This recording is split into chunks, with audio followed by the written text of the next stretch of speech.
नमस्कार साथियों। आज की ऑनलाइन क्लास में एक नए टॉपिक के साथ भारतीय इतिहास से उपनिषद उपनिषद के संबंध में चर्चा करते हैं। उपनिषद क्या है? तो उपनिषद क्या है? एक वैदिक साहित्य का एक तरह से अंतिम भाग है ना, जिसका तात्पर्य होता है, शाब्दिक अर्थ होता है, उप का शाब्दिक अर्थ होता है समीप, इसका अर्थ होता है समीप, और निषद का अर्थ होता है बैठना। बैठना तो हो गया, इसका शाब्दिक अर्थ हो गया समीप, बैठना। ठीक है ना।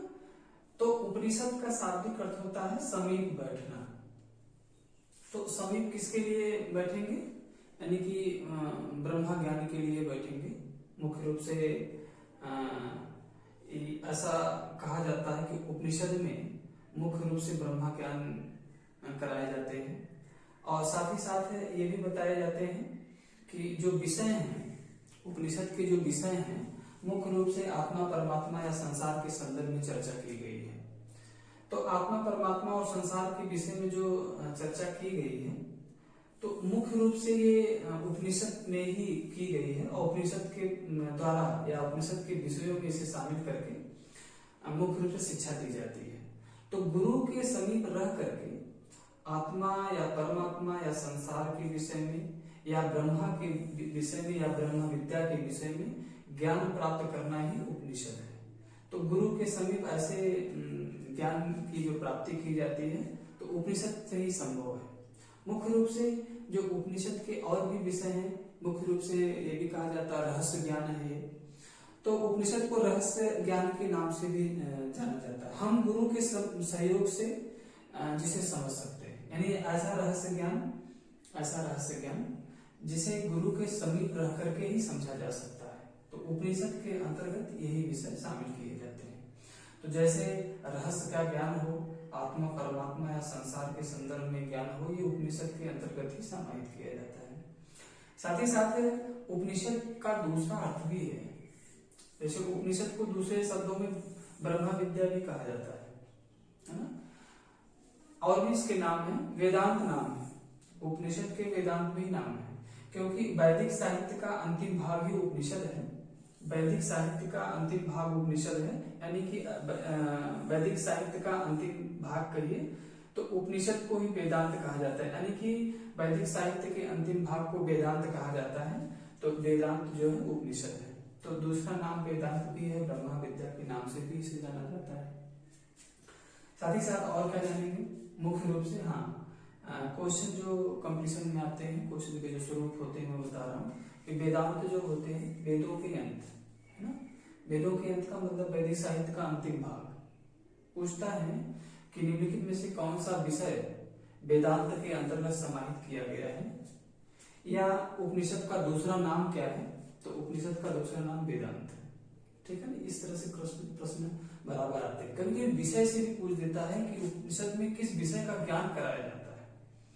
तो रहस्यात्मक ज्ञान कराया जाता है, या आत्मा, परमात्मा, संसार के संदर्भ में ज्ञान कराया जाता है।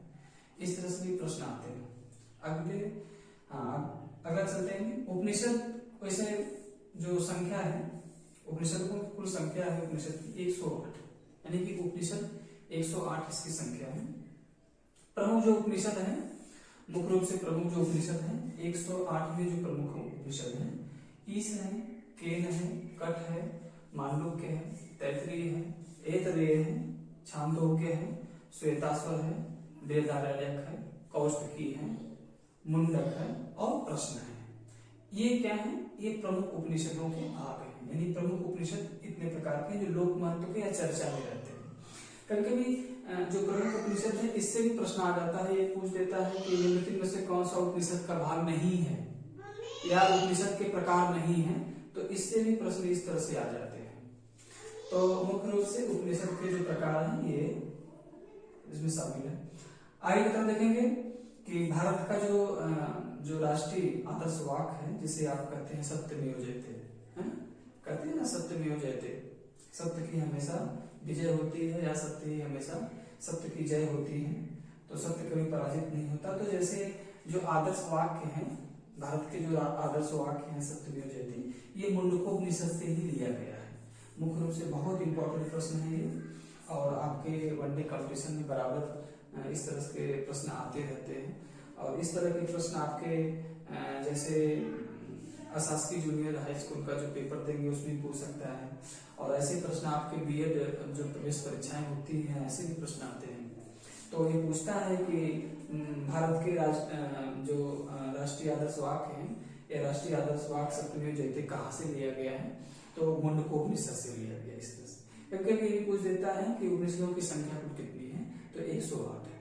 प्रमुख उपनिषदों से भी पूछता है कि निम्नलिखित में से कौन सा उपनिषद का भाग नहीं है, तो थोड़ा सा कॉन्सेप्ट आपको क्लियर होना चाहिए। ईश, केन, कठ, मांडुक्य, तैतरीय, ऐतरेय, छांदोग्य, श्वेताश्वर, वेदारण्यक और कौशिकी, मुंडक, प्रश्न। इस तरह से आपके कंपटीशन में प्रश्न बराबर आते रहते हैं।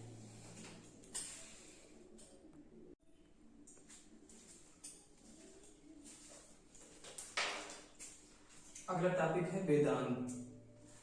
वेदांग, ठीक है ना।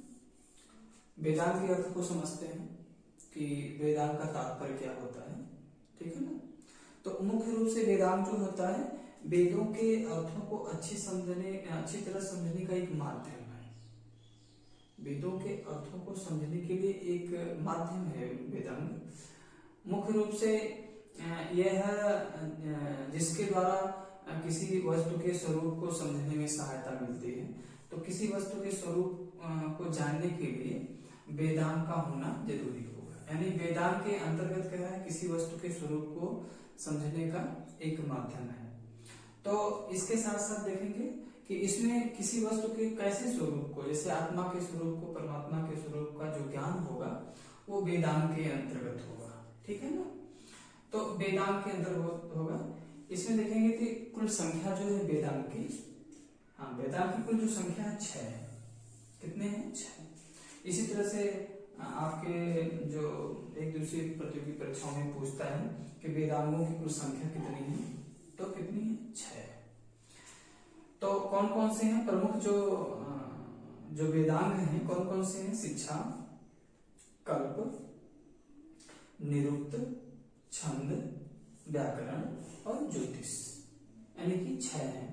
शिक्षा, कल्प, निरुक्त, छंद, व्याकरण और ज्योतिष, 6 आपके वेदांग हैं। इसी तरह से आपके वनडे कंपटीशन में क्वेश्चन कैसे पूछता है, किस प्रकृति का होगा, ऐसे पूछता है कि निम्नलिखित में से कौन सा वेदांग का भाग नहीं है, या कौन सा वेदांग में शामिल नहीं किया गया है ना। इस तरह से पूछता है। तो 6 को जानना आपको जरूरी होगा।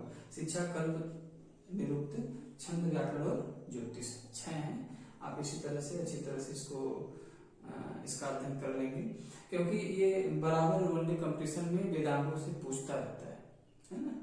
तो ऐसे क्वेश्चनों में नहीं करके आता है ना। ऐसे क्वेश्चनों में नहीं, जैसे ये पूछता है, मैं बता रहा हूँ कि क्वेश्चन की जो प्रकृति होगी वो पूछता है कि निम्नलिखित में से कौन सा वेदांग का भाग नहीं है, नहीं करके आता है। तो ये वेदांग के भाग हैं 6। इसके साथ आप देखेंगे तो आप पिछले वीडियो के माध्यम से आपको वैदिक काल हमने बताया भी था, और वैदिक काल लगभग समाप्त भी हो गया है। और उसके अंतर्गत इतिहास जानने के स्रोतों में धार्मिक स्रोत जो थे, धार्मिक स्रोत थे, उस पर चर्चा किया था हमने। उसके बाद साहित्यिक स्रोत आता है। तो साहित्यिक स्रोत के माध्यम से भी प्राचीन इतिहास या मध्यकालीन इतिहास और आधुनिक इतिहास जान सकते हैं। तो साहित्यिक स्रोतों में चलते हैं, पहले महाकाव्य को देखते हैं। जो भारत के महाकाव्य हैं, जैसे रामायण है, महाभारत है, तो ये महाकाव्य के बारे में भी चर्चा करते हैं। तो सबसे पहले देखते हैं रामायण को, ठीक है ना। महाकाव्य में पहले देखते हैं रामायण को। तो जैसा कि आप जानते भी होंगे, पूर्व की कक्षाओं में भी आपने देखा होगा, पढ़ा होगा इस तरह से। तो जो रामायण है ना, रामायण, इसकी रचना किसने की थी? महर्षि वाल्मीकि ने, है ना, महर्षि वाल्मीकि ने। इसमें भी देखिए आप अक्सर वनडे कंपटीशन में कंफ्यूज करके आते हैं, है ना। तो ये रामायण है महर्षि वाल्मीकि, और यहाँ रामचरितमानस दे दे तो किसको लगाएंगे? तुलसीदास जी को। राष्ट्रीय कवि तुलसीदास को भी लगाएंगे ना, जैसे इसमें भी आप मिस्टेक करके आते हैं, ये तो कंफ्यूजन की स्थिति आप पैदा करके आते हैं। तो रामायण जो है महर्षि वाल्मीकि ने लिखा था, और रामचरितमानस किसने लिखा था?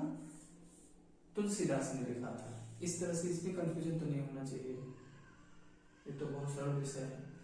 तो रामायण और रामचरितमानस में दोनों में यही अंतर है। रामायण को किसने लिखा था? महर्षि वाल्मीकि ने लिखा था, और रामचरितमानस को संत तुलसीदास ने लिखा था। ठीक है, ये तो आप जानेंगे। अच्छा, आगे तरफ देखेंगे कि अब देखिए कि इसकी रचना कब हुई थी। जो रामायण है इसकी रचना कब हुई थी? तो प्रथम या दूसरी शताब्दी में ही इसकी रचना की गई थी। तो जो रचना की गई थी प्रथम या दूसरी शताब्दी में, ये भी पूछता है कि रामायण की रचना कब की गई थी? तो प्रथम या दूसरी शताब्दी में। और क्या पूछता है? जो रामायण लिखा गया था किस भाषा में लिखा गया था? संस्कृत भाषा में लिखा गया था। ठीक है, संस्कृत भाषा में। अब यहाँ पूछेंगे रामचरितमानस किस भाषा में लिखा गया? तो अवधी भाषा में लिखा गया, ये जानते ही हैं। तो रामायण जो है किस भाषा में लिखा गया था? किस भाषा में? आपकी संस्कृत भाषा में लिखा गया था। फिर संस्कृत से अनुवाद हिंदी में कर दिया गया था, तो संस्कृत भाषा में लिखा गया था। इसका जो मुख्य रूप से देखेंगे, जो विषय है रामायण का, जो विषय है उस समय के तत्कालीन सामाजिक या राजनीतिक धार्मिक स्थिति का वर्णन इसमें दिया गया है। यानी कि प्रथम और दूसरी शताब्दी में उस दौर में, यानी कि सामाजिक राजनीतिक धार्मिक स्थिति भारत की कैसी रही है, इसका ज्ञान आपको रामायण के अंतर्गत मिलता है। साथ ही साथ देखेंगे शुरुआत के दौर में, लगभग जब इसकी रचना की गई प्रथम दूसरी शताब्दी में रामायण की, तो उस समय श्लोक की संख्या जो थी, मतलब 6000 श्लोक थे उस समय जब लिखे गए, सबसे पहले लिखे गए तो 6000 श्लोक थे। फिर उसमें कुछ परिवर्तन आ गया तो लगभग 12000 श्लोक हो गए, यानी 6000 के बाद बढ़ा दिया गया, इसे 12000 श्लोक कर दिए गए, है ना। और अंत में इसे 24000 श्लोक कर दिया गया रामायण में।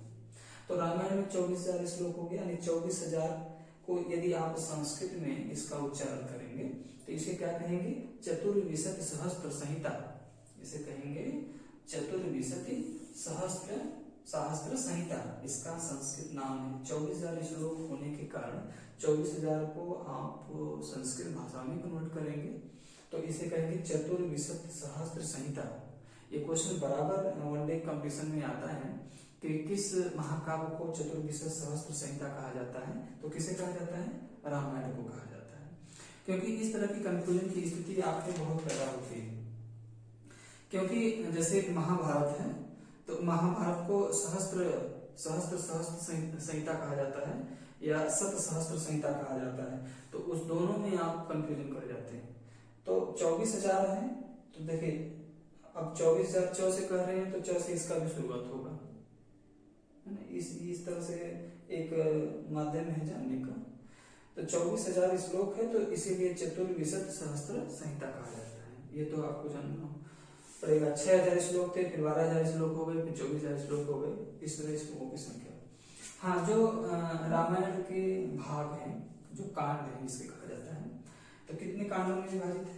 तो 7 कांड है इसके, रामायण के 7 कांड, 7। तो कौन कौन से हैं? पहला है बाल कांड, है ना, अयोध्या कांड, अरण्य कांड, किष्किंधा कांड, है ना, किष्किंधा कांड। पांचवा है सुंदर कांड, छठवां है युद्ध कांड, और अंतिम है 7वां उत्तर कांड। ये इसके कांड है, ठीक है ना। तो कौन कौन से हैं? बाल कांड, अयोध्या कांड, बाल कांड, अयोध्या कांड, अरण्य कांड, किष्किंधा कांड, सुंदर कांड, युद्ध कांड और उत्तर कांड। इसके 7 कांड हैं। इनसे इनको प्रश्न आते हैं। इस तरह से भी पूछ देता है कि कौन सा रामायण का भाग नहीं है, या रामायण के कांडों से पूछ देता है। कभी कभी आप का कॉन्फिडेंस लेवल जानना चाहता है तो वो प्रथम, द्वितीय, तृतीय स्थान में पूछ देता है। ये भी समस्या है कि जो कांड है इसके तो क्रम से 7 है। पहले बाल कांड है तो इसकी शुरुआत होती है, अंत में उत्तरकांड है तो जैसे शुरू होता है तो ये तीसरा, चौथा, 5वां करके भी कभी कभी आ जाता है। कि कौन सा भाग है ना। तो इस तरह से है, पहला बाल कांड, अयोध्या कांड, अरण कांड, किष्किंधा कांड, सुंदर कांड, युद्ध कांड और उत्तर कांड। इस तरह से भी प्रश्न आपके वनडे कंपटीशन में आते हैं। तो जो साथी हमारे वीडियो देख रहे होंगे उन्हें उनसे विनम्र निवेदन है कि चैनल को ज़्यादा से ज़्यादा सब्सक्राइब करें और शेयर भी करना ना भूलें, क्योंकि जैसे ही मेरी नई वीडियो अपलोड होगी वैसे ही आपको आप तक पहुंच जाएगी। मेरा जो ध्येय है मुख्य रूप से जो एक दूसरी प्रतियोगी परीक्षाओं की तैयारी कर रहे हैं जो स्टूडेंट, उनके लिए ये वीडियो सबसे अच्छी मानी जाएगी, क्योंकि जितने भी, चाहे वो यूपीएसआई हो, बीएड एंट्रेंस हो या शासकीय जूनियर का हो, तो जीके जीएस आप पढ़ते ही हैं। तो जीके जीएस के अंतर्गत संपूर्ण जो अध्ययन कराए जाते हैं वो आपको मैं वीडियो के माध्यम से कराता रहूँगा।